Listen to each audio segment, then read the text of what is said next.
राधे राधे प्यारे भक्तों, जय माता दी। आप सभी को नवरात्रि के 9वें दिन की हार्दिक शुभकामनाएं हैं। आप सभी पर माँ सिद्धिदात्री की कृपा सदा बनी रहे। माँ भगवती के 9 स्वरूपा माँ सिद्धिदात्री की पूजा आज के दिन की जाती है और इसी के साथ नवरात्रि व्रत का समापन भी हो जाता है। नवरात्रि के अंतिम दिन माँ सिद्धिदात्री की कथा और माँ जगराता की कथा भी सभी भक्तजनों को सुननी चाहिए। जो लोग नवरात्रि के उपवास नहीं भी रख पाए हों, उन्हें भी आज के दिन माँ सिद्धिदात्री की पूजा करके कथा जरूर सुननी चाहिए। और अगर हो सके तो आप कन्याओं का पूजन भी कर सकते हैं, भले ही आपने व्रत ना रखा हो। तो अब सुनिए माँ सिद्धिदात्री की कथा और माता जगराता की कथा। कथा सुनने से पहले आप सभी को एक जरूरी बात बता दूं कि अगर आप कथा को सुन रहे तो कथा को सुनते वक्त बीच में अधूरी छोड़कर ना जाएं, क्योंकि माता रानी का अपमान होता है और वो आपसे रुष्ट भी हो सकती हैं। तो ऐसा आप भूलकर भी ना कीजिएगा। अगर आज की हमारी कथा आप पूरा अंत तक सुन रहे हैं तो कमेंट में जय माता दी जरूर लिखिएगा, जिससे हमें पता चले कि आप मेरी कथा को पूरा अंत तक सुने हैं। और लाइक कर चैनल को सब्सक्राइब कीजिएगा और शेयर भी कीजिएगा। तो चलिए आप रिस्पान कीजिए, ध्यानपूर्वक माता का कथा सुनिए। माँ सिद्धिदात्री का स्वरूपा अत्यंत शुभ है। यह कमल के आसन पर विराजमान रहती हैं। इनकी 4 भुजाएं हैं। दाहिनी ओर की पहली भुजा में गदा और दूसरी भुजा में चक्र धारण करती हैं। बाईं ओर की भुजाओं में कमल और शंख है। देवता, असुर, गंधर्व, किन्नर और मानुष्य सभी इनका पूजा करते हैं। अरिमा, महिमा, गरिमा, लघमा, प्राप्ति एवं काम, स्त्रीत्व और वसुदेव नाम की इनकी 8 सिद्धियां हैं। और यह सभी सिद्धियां माँ सिद्धिदात्री की आराधना करने से और उपवास करने से बड़ी आसानी से प्राप्त की जा सकती है। माना जाता है कि भगवान शिव ने भी इन देवी की कृपा से ही तमाम सिद्धियां प्राप्त की थी और इनकी ही कृपा से महादेव का आधा शरीर देवी का हो गया था और इसी कारण ये अर्धनारी रूप से प्रसिद्ध हो गए। पौराणिक कथा के अनुसार जब सृष्टि के रचयिता भगवान श्री ब्रह्मा जी ने देखा कि जिस ब्रह्मांड की सृष्टि के उन्होंने की है रचयिता, उनमें विकास की गति नहीं हो रही है, ना ही पशु पक्षी और मानव की संख्या में ही बढ़ोतरी हुई हो रही है। कहा जाता है कि तब आकाशवाणी के अनुसार श्री ब्रह्मा जी ने प्रजनन सृष्टि उत्पन्न करने का संकल्प लिया और श्री ब्रह्मा जी ने जब इस बारे में भगवान विष्णु से पूछा तो उन्होंने महादेव की आराधना करने के लिए कहा। इसके बाद श्री ब्रह्मा जी ने शक्ति के साथ महादेव को संतुष्ट करने के लिए कठिन तप की। ब्रह्मा जी की तपस्या से देव अत्यंत संतुष्ट होकर अर्ध नारी रूप धारण करके उनके समीप गए तथा अपने शरीर में स्थित देवी शक्ति के अंश को अलग कर दिए। तब ब्रह्मा जी ने उस परम शक्ति की स्तुति की। ब्रह्मा जी की स्तुति से प्रसन्न होकर शक्ति ने अपनी भ्रुकुटी के मध्य से अपने ही समान कांति वाली एक अन्य शक्ति की सृष्टि किया।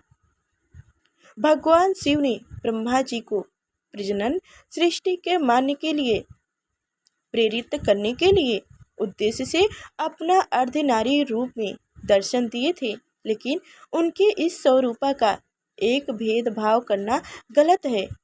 नवरात्रि के 9वें दिन माँ सिद्धिदात्री की पूजा करते समय स्नान से निर्मित होकर अपने हाथ में एक फूल लेकर माँ का ध्यान करें और उनसे प्रार्थना करें कि देवी को पंचामृत से स्नान कराएं, उन्हें अलग अलग तरह के फूल चढ़ाएं, अक्षत, कुमकुम, सिंदूर अर्पित करें। उसके बाद सफ़ेद और सुगंधित फूल उन्हें अर्पित करें, क्योंकि माँ को सफ़ेद रंग अत्यंत प्रिय है।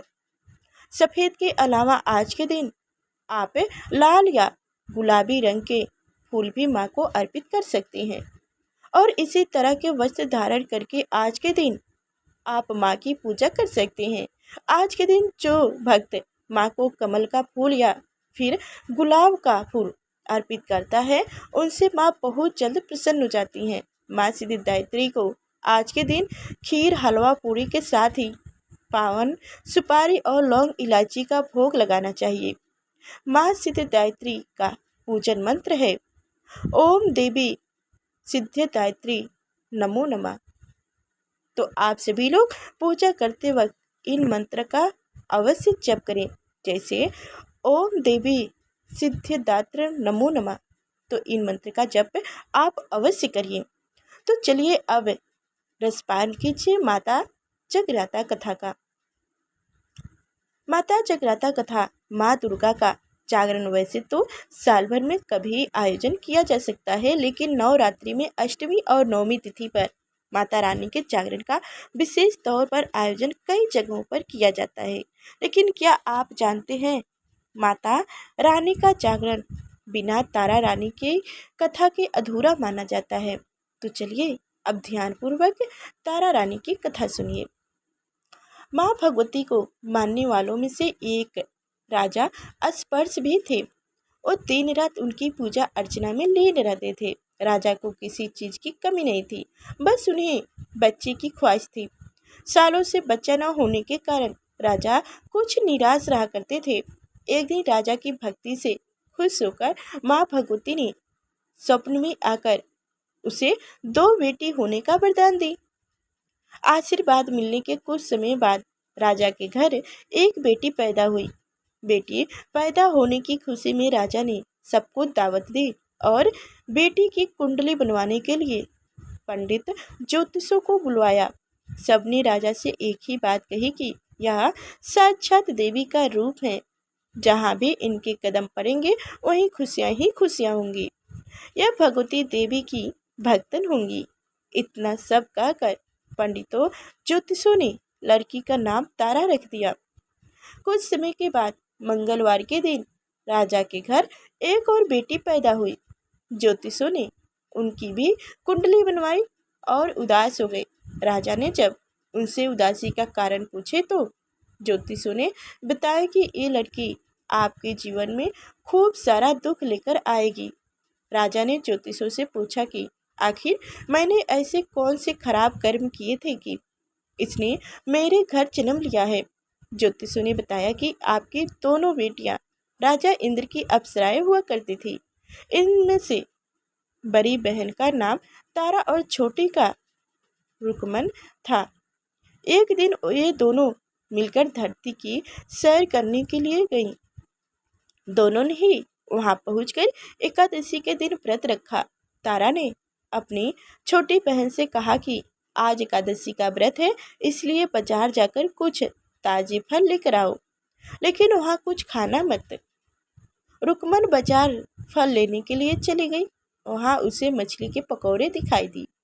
उसने झट से उन्हें खा लिया और अपनी दीदी के लिए कुछ फल लेकर आई। रुकमन से तारा ने पूछा कि तुम अपने लिए फल क्यों नहीं लाई। उसने जवाब दिया कि वो मछली के पकौड़े खाकर आई है। तारा ने गुस्सा में कहा कि तुम पापनी हो, एकादशी के दिन तुमने मछली खा ली। ऐसे खराब कर्म के लिए मैं तुम्हें पिछले छिपकली बनने का श्राप देती हूँ। अब उसी जंगल में तारा की बहन छिपकली बनकर रहने लगी। वहाँ एक जाने माने ऋषि गुरु गोरख भी अपने कुछ शिष्यों के साथ रहते थे। उनके शिष्यों में से एक बहुत ही घमंडी था। अपने घमंड के चलते वो शिष्य कमंडल में पानी भरकर एकांत में बैठकर तपस्या करने लगा। तभी एक प्यासी गाय वहां आ गई। उसने सीधे अपना मुंह उस कमंडल में डालकर और पानी पी लिया।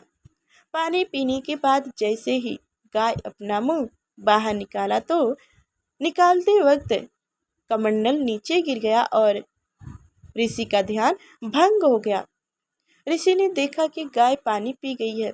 तब गुस्से में ऋषि ने गाय को एक चिमटे से बुरी तरह घायल कर दिया। इस बात की जानकारी जब गुरु गोरख को पड़ी तो वो तुरंत गाय को देखने के लिए गए।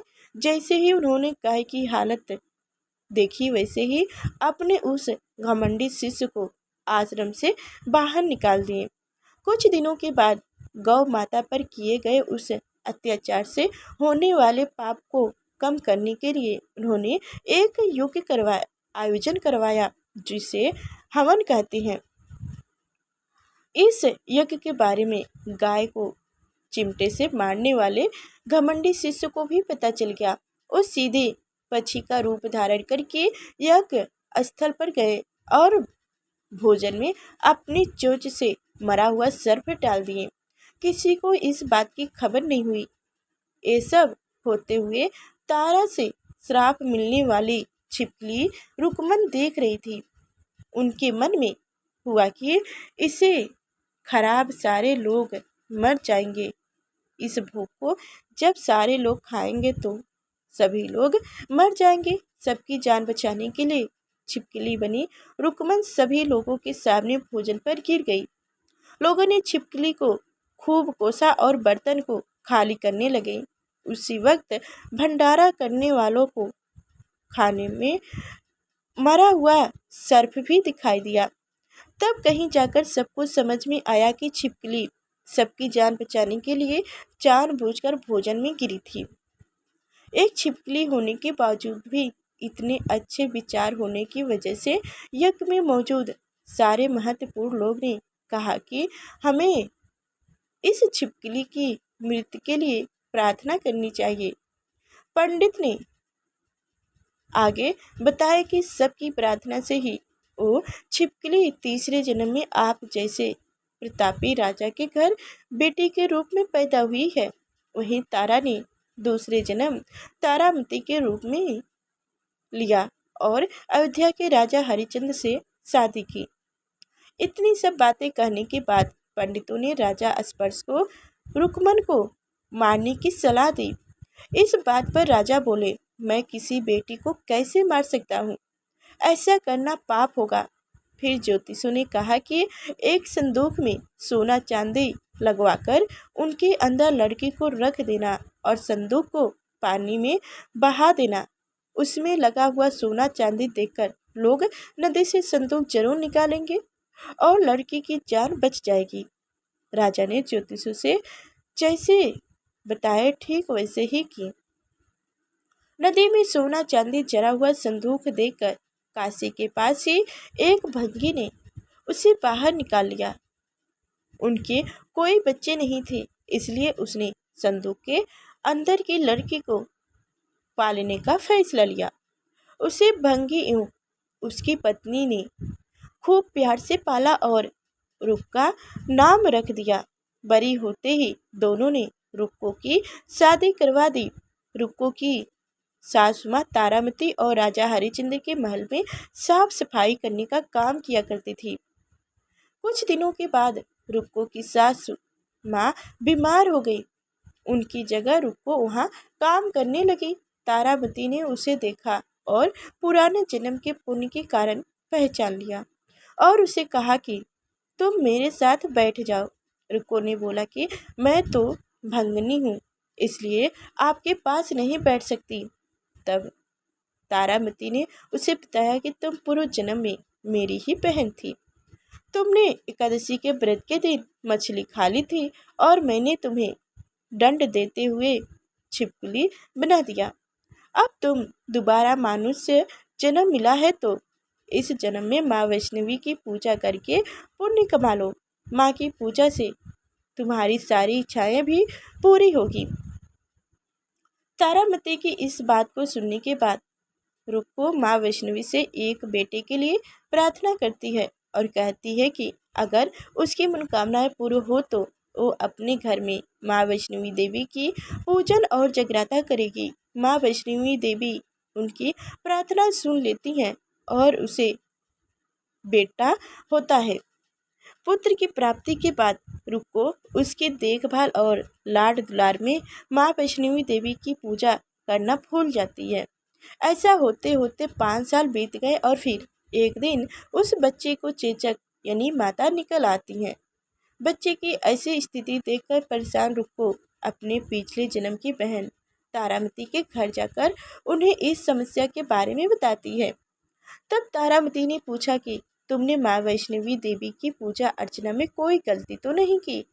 फिर रुक्को को याद आता है कि उसने माँ वैष्णवी देवी का जागरण करने को प्रण लिया था।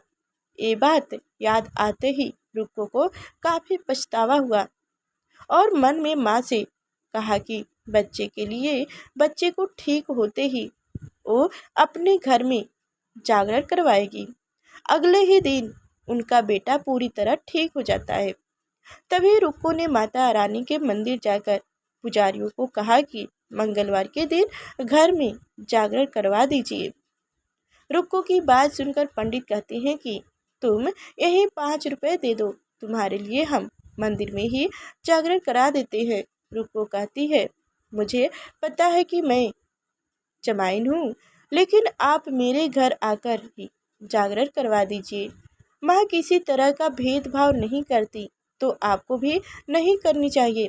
इस पर पंडितों ने विचार विमर्श करके कहा कि अगर रानी आपके जागरण में आती है तो हम तुम्हारे घर आकर जागरण कराने के लिए तैयार हैं।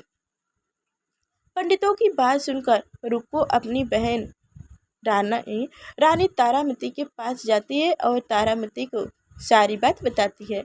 रुक्को की बातें सुनकर तारामती जागरण में जाने के लिए तैयार हो जाती है। इस बात को बताने के लिए रुक्को जब पंडित जी के पास जाती है, तब उनके बीच की बातें को सेन नामक नाई सुन लेता है।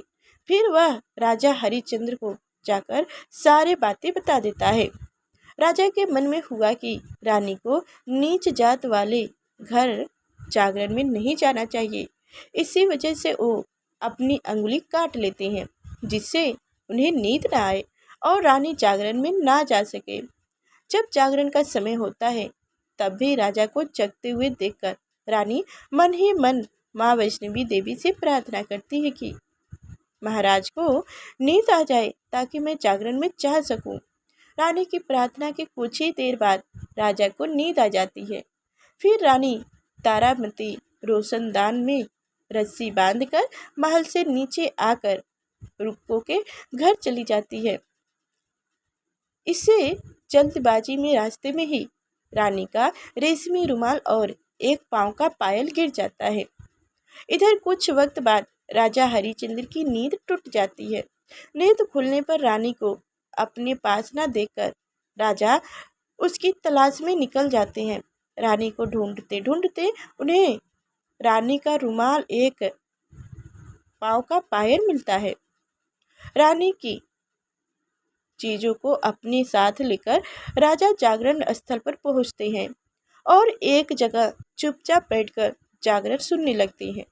माँ वैष्णवी देवी के जय जयकार के साथ जागरण खत्म होता है और सभी को प्रसाद दिया जाता है। तब रानी अपने हिस्से के प्रसाद को झोली में डाल लेती है। रानी के ऐसा करने पर लोग उनसे पूछते हैं कि वो प्रसाद क्यों नहीं खा रही हैं।